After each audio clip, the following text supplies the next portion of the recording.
In the northern reaches of the Okavango Delta, where papyrus reeds sway like whispers and the sun turns the floodplain to gold, there was once a lion whose name passed from mouth to mouth like smoke, feared, forgotten, and then remembered again. He was called many things: ghost, exile, killer, but most knew him simply as Skorro.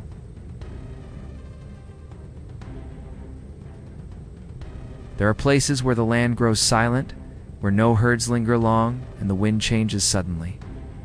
In those places, guides say the shadow of a lion once walked alone, not with a pride, not in pairs, but alone, no main companions, no cubs, no lionesses. Only him. His paws left marks where hyenas dared not tread, and his eyes, they say, burned not with hunger, but with memory. Before he was myth, he was just another lion, nameless, unnoticed. But the Delta does not forget the blood that sinks into its soil. Skorro's blood, and the blood he spilled, would one day turn Earth to legend.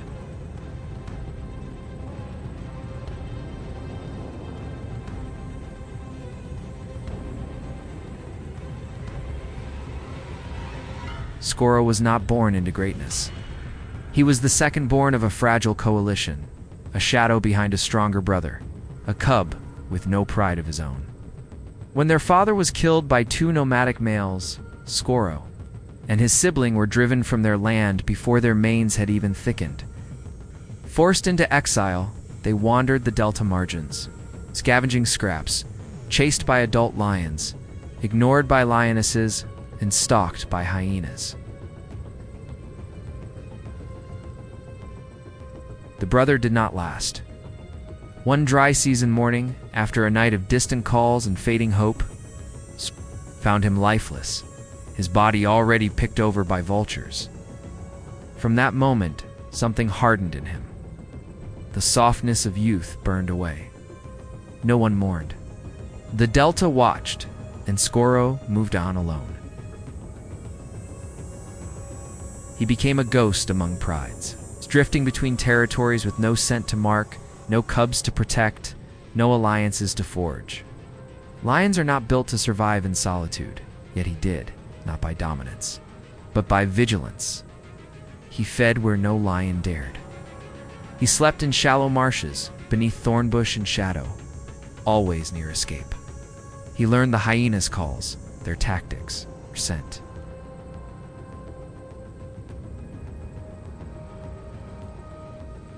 And when they came, laughing, confident, circling for his kill, he gave ground. But he did not run. Not yet. Not that time. Not until he was ready. The Delta did not raise him as a king. It carved him into something else entirely. It happened in the season when the waters recede and the land turns brittle. Skorro had brought down a young wildebeest after 2 days without food. He was weak, ribs rising like broken branches from his flanks.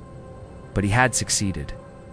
The kill was messy, the ground soaked, his breath shallow, and then came the sound, that chorus of spiteful laughter rising and closing.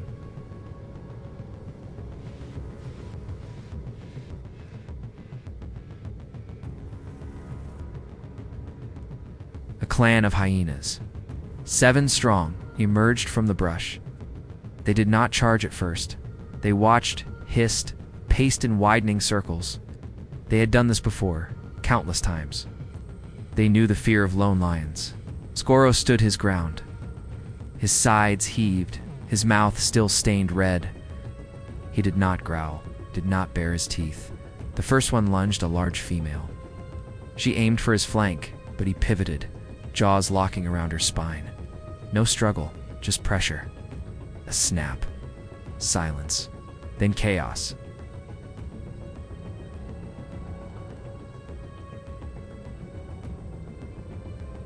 The others rushed in, but he did not retreat. He fought with a violence they did not expect, not from one so thin, so alone. 2 more dropped before the rest scattered into the grass, whimpering and bleeding. He did not chase them. Stood over the bodies, chest heaving, head high, soaked in blood that was not his. It was not a kill of necessity. It was a message.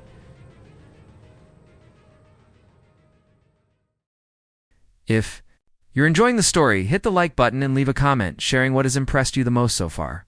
Your support helps this content reach more people who love wildlife.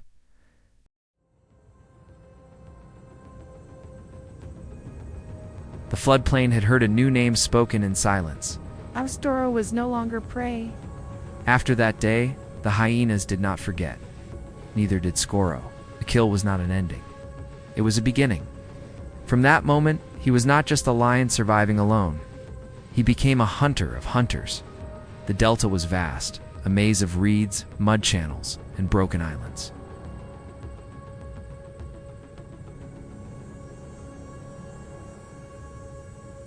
The hyenas were many scattered into cliques and clans, each with its own matriarch and territory. But they shared one weakness: overconfidence. They had never known fear from a single lion. Skorro taught them otherwise. He stopped running. When he heard their cackles in the distance, he stalked toward them instead of away. When they stole from his kills, he followed them back into the S, dark and waited.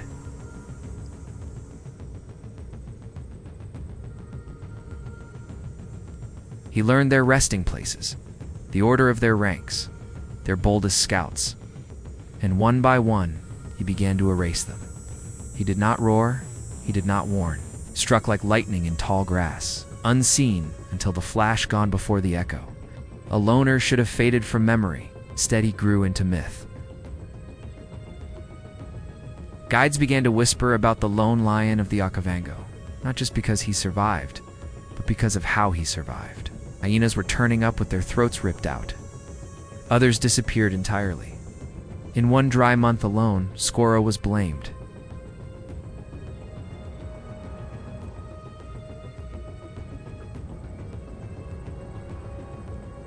For 5 deaths across 3 clans, his kills were not reckless. They were deliberate, clean, targeted. He didn't just defend his kills.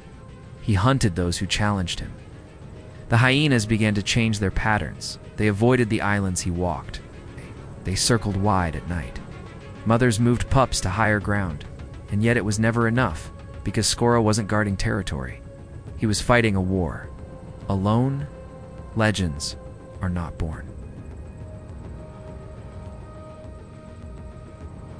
They are carved by time, by blood, by the silence left in their wake. Skorro became more than a lion. He became a question the Delta couldn't answer. Local rangers spoke of uneaten carcasses, found deep in marshland, their wounds too clean, too precise. Guides told stories around fires of a lion who walked alone at dusk, whose eyes glowed like dying embers, who left no sound when he moved through the reeds. Even the hyenas seemed to remember.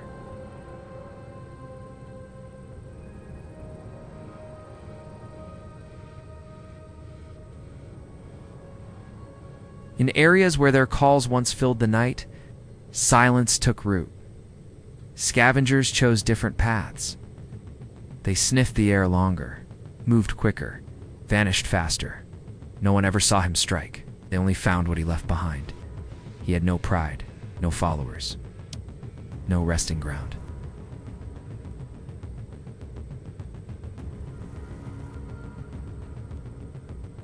But in that absence, a presence grew. Some said he could disappear into smoke.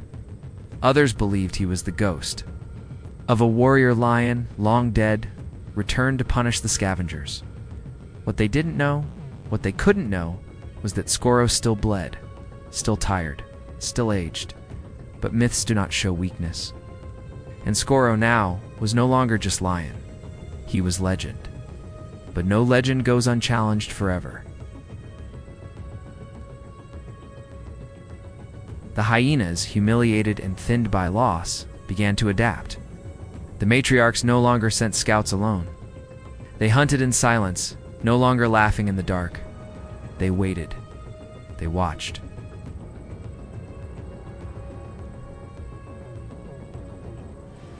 And in the shadows of Skorro's growing myth, they began to plan. The first attack came at a watering hole just before dusk. 10 hyenas. They surrounded him as he drank, eyes gleaming, jaws ready. Skorro did not flee. He lunged, catching the lead female across the throat. Her yelp triggered chaos.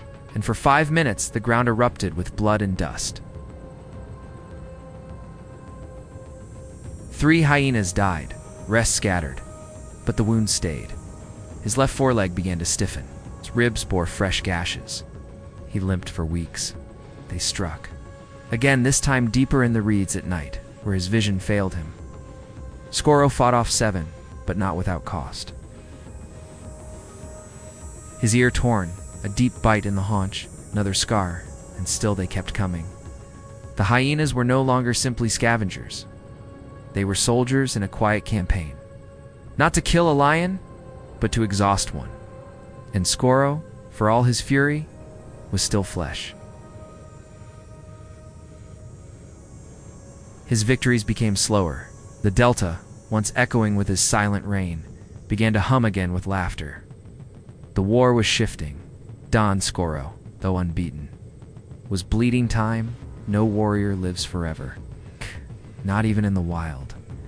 Skorro's steps grew slower. His once powerful frame, hardened by years of battle, now carried the weight of exhaustion. The limp never left his stride. The fire in his eyes dimmed. Not from fear, but from time. He no longer hunted large prey. He scavenged quietly, taking what he could without conflict. The hyenas, emboldened, returned to his trails. Some followed him at a distance. Others began to challenge again, cautiously, but with growing confidence. He snarled, still. He struck. Sometimes, but the strikes no longer broke bones. He pushed back, delayed, warned. The prides he once avoided had grown. Young males now patrolled the floodplains, strong, fast, unscarred. Skorro, once a terror, now passed by unnoticed, tolerated but irrelevant. The lionesses did not flee from him, nor did they invite him in. He was a ghost among the living. And though the Delta still held his scent in its soil, the land was moving on. Skorro was no longer part of the war. He was the echo of one. The world that had made him was fading, and with each silent sunrise, he faded too. No one saw him die there. Was no final roar, no last stand beneath the moon. Skorro vanished as he had lived alone, beyond the reach of the pride, beyond the laws of lions and hyenas alike. Some say he limped north into cattle lands, where the grass grows thinner and the guns speak louder. Others believe he simply laid down beneath a fever tree and never rose again. What remained was rumor. Footprints found, then lost. A carcass unclaimed, bones aged and sun-bleached. Perhaps it was his. Perhaps not, but the killing stopped. The hyenas crept back into the islands once avoided. The silence around the marshes broke. The Delta resumed its ancient rhythm. Skorro did not leave behind heirs. No cubs, no coalition. Just the memory of a lion who had defied the wild and outlived expectation, and in the place where he disappeared, the reeds still moved differently, as if disturbed by something that refuses to rest. In the years that followed, his name faded from the mouths of tourists, but not from the memories of those who knew the land. Trackers spoke of him in low tones, not just as a lion, but as a question the Delta had once asked of itself. Rangers found no other like him, no loner who lasted as long, no fighter who made war, not for pride or territory, but for defiance itself. Skorro became a whisper among the reeds, when young lions roar too loud. Some guides still speak of a shadow that once walked alone, one who hunted hyenas, not out of hunger, but out of principle. They tell of his kills, his scars, his silence. Not all kings wear crowns.